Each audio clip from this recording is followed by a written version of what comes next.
Okay, I'm hearing this question all over the place. Royal Caribbean Cruise Lines or MSC Cruises? I recently cruised both and I'm gonna break it all down for you. And I'm gonna give you exactly what I paid for both cruise experiences. And a hint, I have a very clear winner.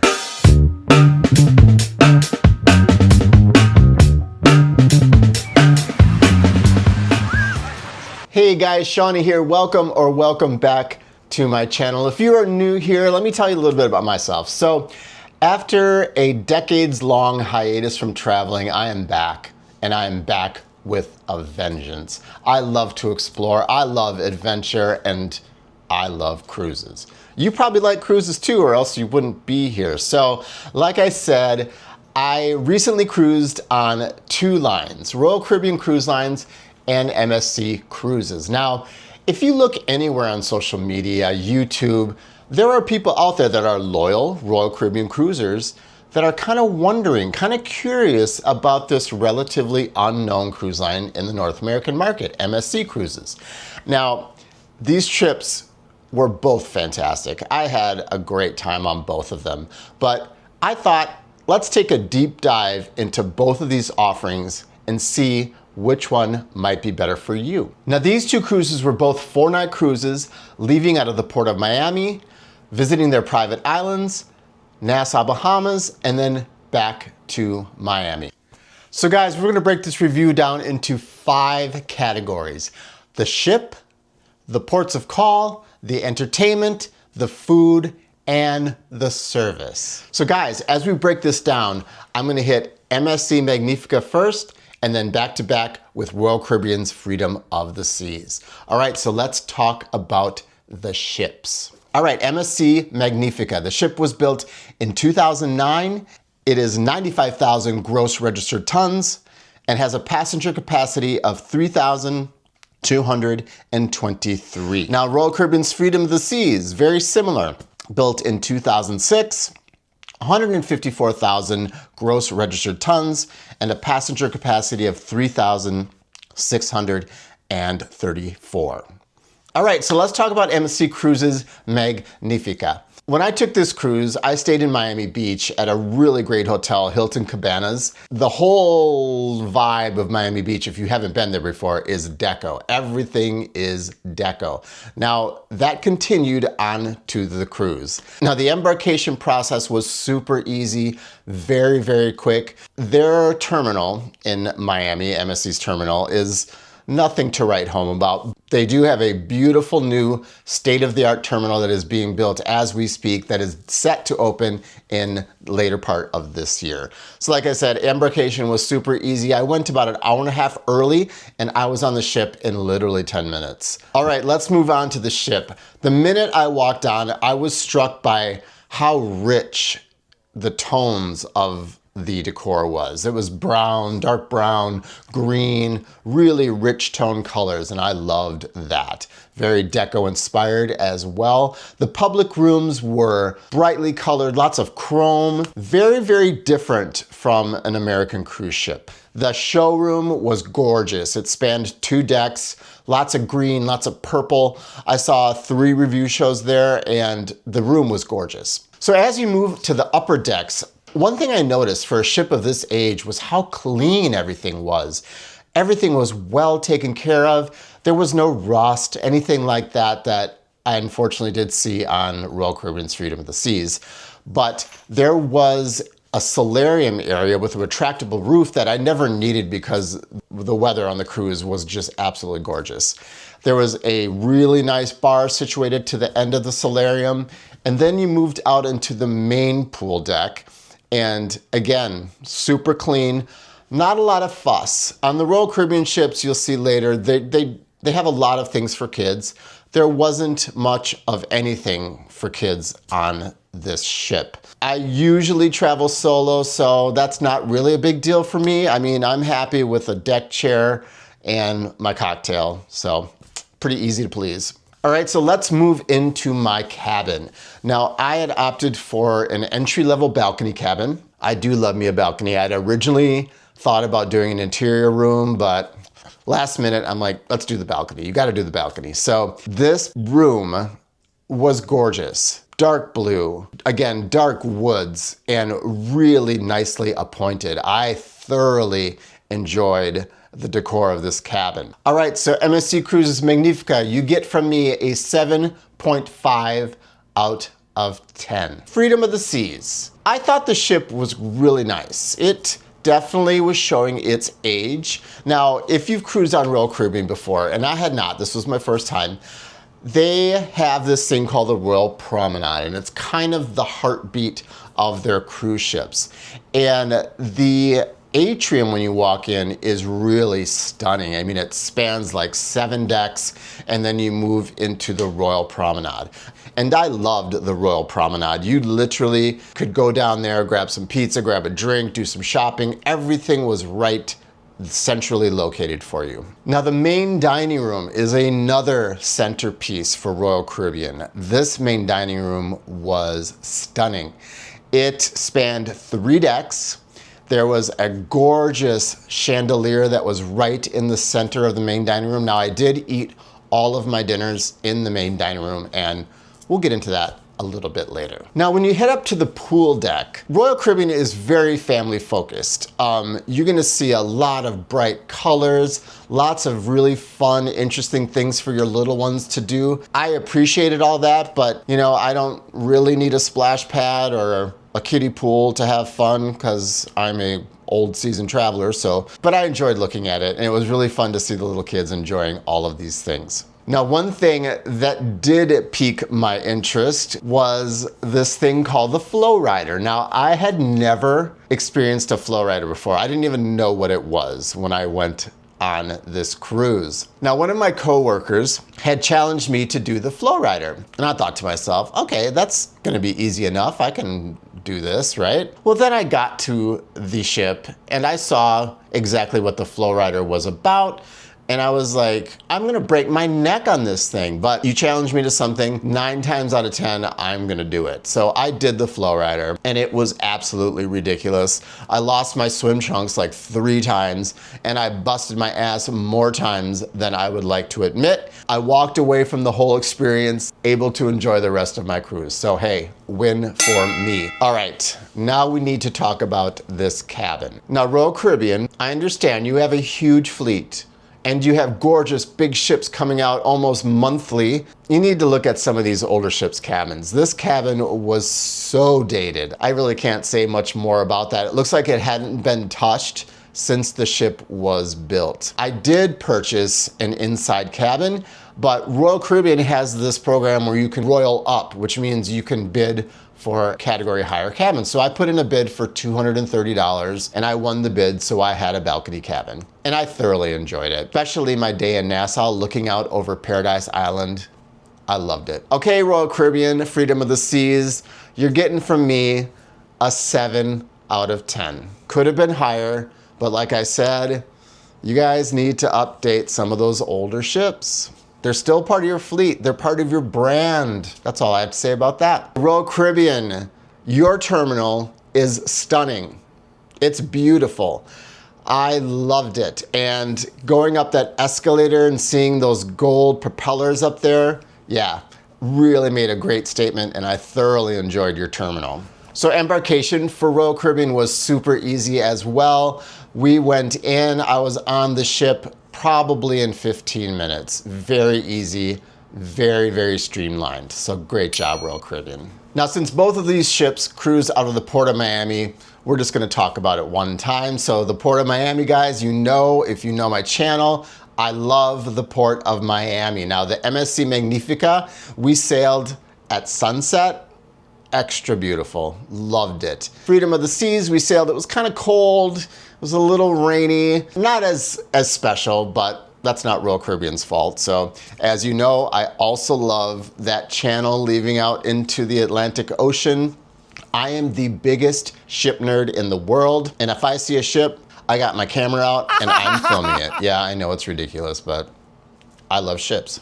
All right, guys, first port of call for MSC Magnifica was their private island, Ocean Key. Now, guys, when I say this, you need to believe me. Ocean Key is stunning. It is simply stunning. I was absolutely blown away by this island. It was so beautiful. The weather was perfect. The water was blue, crystal clear, and I had learned before I went on this cruise that Ocean Cay had been granted Marine Reserve status from the Bahamian government, and everywhere you looked on this island, you could see why. This place was perfection. Absolutely loved it. Something really quickly about Ocean Cay, you guys, is that I booked this cruise because it had an overnight in their private island. That meant that I got in at 1 o'clock on one day. The next day we left at 6 p.m. If you could ever book an overnight on a cruise ship, book the overnight. It was life-changing. So on the first day, I decided I wanted to snorkel. Now, I haven't snorkeled in 30 years, so I probably should have brushed up a bit on my snorkeling skills, but I did not. And I almost drowned. Well, not really, but I felt like it. So I didn't see any fish that first day. And then the second day, I didn't have snorkeling equipment the second day, but the second day, I got a little tip from one of the guests. He said, oh, go grab a bun from the buffet, throw it in the water. They're gonna come flocking. And that they did. It was stunning. These fish were beautiful. There was only like 3 types of fish, but it was better than nothing. Thoroughly enjoyed it. Now, as I said, we had an overnight in Ocean Cay. So that first night, we were treated to a beach party at 10:30 p.m. Lights, fantastic music, really hopping crowd. It was a blast. I can't believe how much fun I had at that beach party. And another thing, the ship was getting ready to head to Europe. So this was their last overnight in Ocean Cay. So all of the crew were there enjoying the party. So it was really nice to really cut a rug with the crew. Super fun. All right, so next up for MSC Magnifica was Nassau, Bahamas. Now, I used to work as a cruise ship entertainer, so I had been to Nassau so many times. So I decided to switch things up a little bit on this trip. And I had heard that there was a fantastic water park in Baha Mar Resort. Now the water park was called Baha Bay, and it was great. I used to love water parks when I was young, and I thought, you know what, you haven't done a water park in like 30 years. Go do a water park. So I did a water park. I was out of my comfort zone, but I easily found the groove and I had a blast. Now, everywhere I travel to, I'm always trying to find a water park. So sometimes you need to revisit things that really made you happy when you were young because they still make you happy when you're old. All right, so let's round up the ports for MSC Magnifica. I give it an 8.5 out of 10. Ocean Cay, Ocean Cay, Ocean Cay. I had no idea. Amazing. Absolutely incredible, guys. Go to Ocean Cay. Go now. Book the cruise. Go. I'll wait. Just kidding. All right, let's head on to break down the ports of Royal Caribbean's Freedom of the Seas. So the first port of call was Perfect Day at Coco Cay. Now, I really wish I had been able to spend some time there when the weather was nice. My entire cruise on the Freedom of the Seas was really dicey weather. It was chilly, it was cloudy, it was super windy. So my day at Coco Cay was far from perfect. But I really can't fault Royal Caribbean with that. It's just what happens when you're on a cruise. So the perfect day at Coco Cay was beautiful. There was tons to do for every age. There was a water park, there were kids areas, beaches, bars, a huge, gorgeous pool, but like I said, it was freezing. So there's something for everyone to do on Coco Cay. Now, I didn't do a whole lot, like I said, and my enjoyment of an island like that is completely dependent on the weather. Last port of call for Royal Caribbean's Freedom of the Seas is Nassau, Bahamas once again. It was cold and it was windy and there were 7 ships in port. So it was a zoo. I had no interest of fighting all the crowds, so I simply walked over to the newly renovated port area, which is gorgeous. Beautiful job, Nassau. Looked around, bought some souvenirs, and just headed back to the ship. All right, Freedom of the Seas, your score for the ports is 7.5 out of 10. Probably would have been better if I had better weather, but all right, now we're gonna talk about entertainment. So let's head back over to the MSC Magnifica. Now, I loved the entertainment on this ship. There was a lack of variety. They had 3 review shows and then a comedian. The review team was spectacular, incredibly talented, and I had the pleasure of meeting one of them after the show. Her name was Diana, and she was from Colombia. This little girl is a superstar. She is gonna have a huge career, and I know it. She's stunning, gorgeous dancer. Let's talk about the comedian. He had his show the night we were in Ocean Key, so the overnight. So there was literally 4 people in the audience. I could not stay there. There's nothing worse than being at a comedy show, 4 people in the audience. It's gonna be torturous for you, it's gonna be torturous for the comedian, so I had to leave. All right, so entertainment on MSC Magnifica, I get an 8.5 out of 10. Those review kids were amazing. The shows were sexy, sleek, really cool, very interesting. All right, let's head over to Royal Caribbean Freedom of the Seas and talk about their entertainment. Now, they had a review team that did 2 shows in a beautiful theater, Broadway style theater spanning 2 decks. One show was a rock and roll review show, and the second was a Broadway review show. And they did Phantom of the Opera, all different musicals.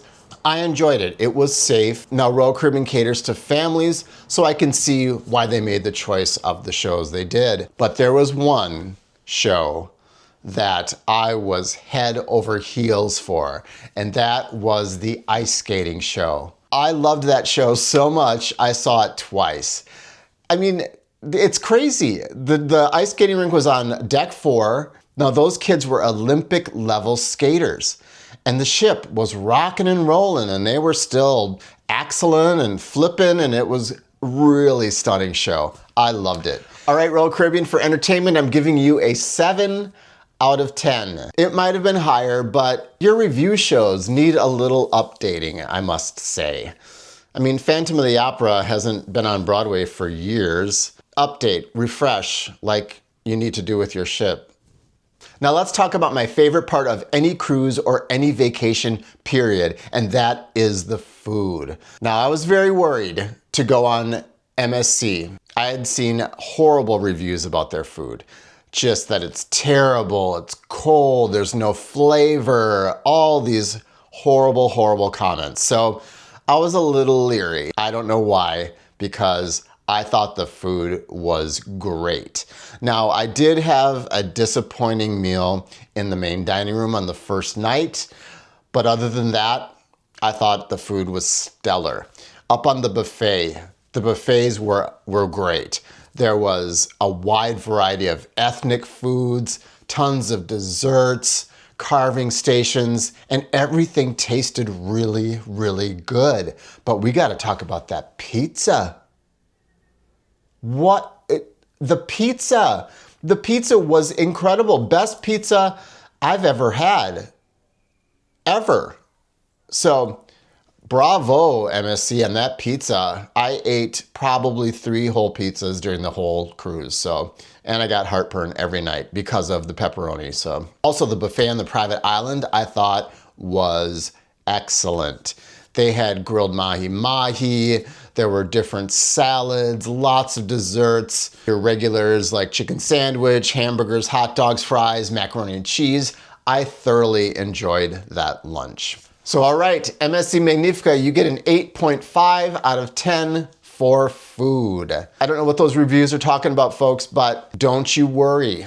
The food is great. There will be something to satisfy every palate on an MSC cruise. Trust me.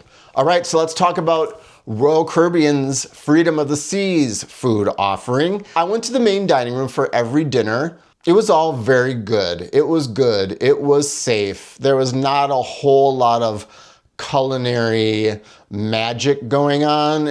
Everything was safe, but it wasn't bad at all.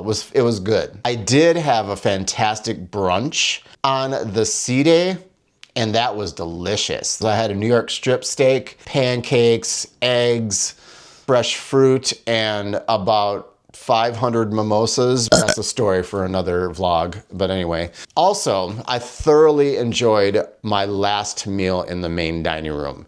jerk pork chop, grilled shrimp, plantains.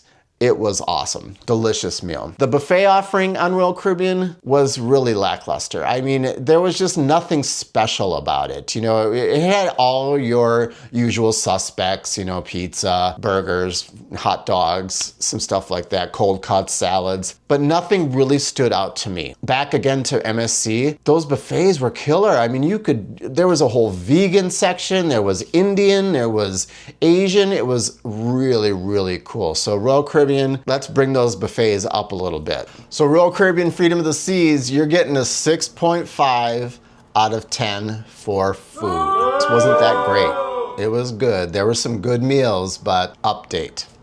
Variety. There's a cruise market out there that wants a nice selection of foods, especially in your buffet. Let's move on to service. So MSC Magnifica, the service on that ship was out of this world.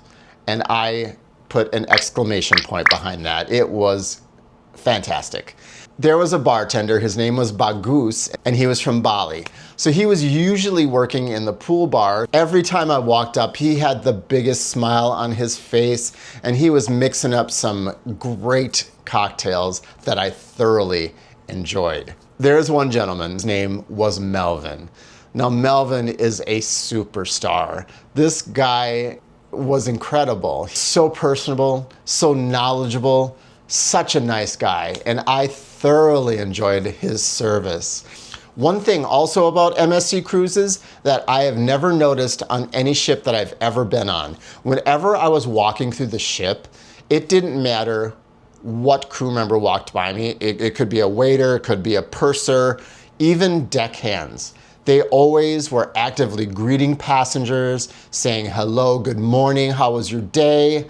And that really stuck out to me. That is exceptional service. So thank you, MSC. So MSC, you're getting the only perfect score in this review. For your service, I'm giving you 10 out of 10. Incredible, incredible service. Don't change a thing. Please don't change a thing. All right, finally, let's talk about Royal Caribbean's Freedom of the Seas. I thought the service was excellent. There was a bartender that I would go to every night before dinner. His name was Mike, I believe, but he always knew my name. He always knew what I drank. He always had little recommendations to change it up a little bit.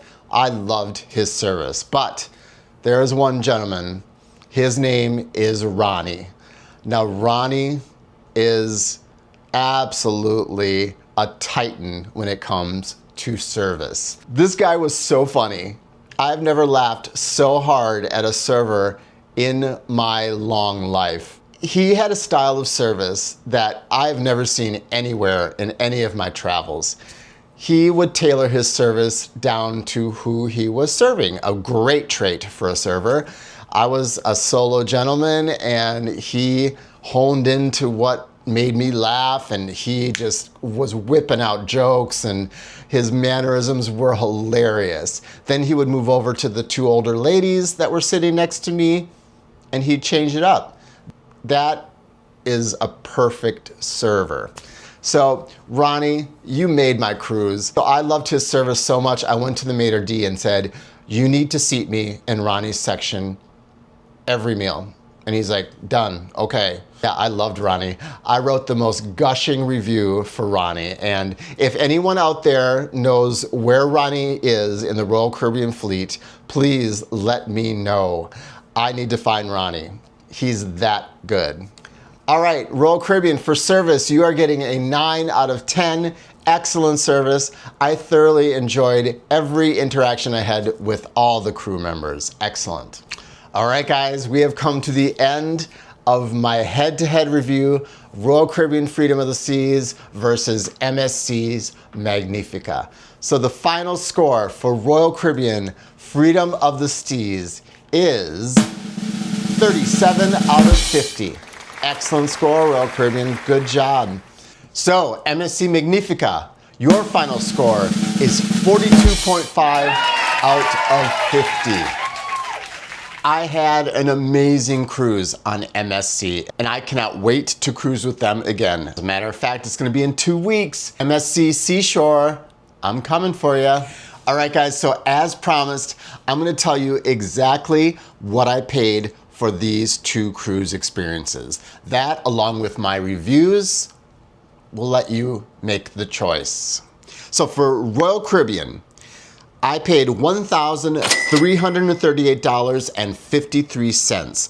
Now that included the $230 upgrade, my $396.40 drinks package. For MSC Cruises, my grand total was $1,005.65.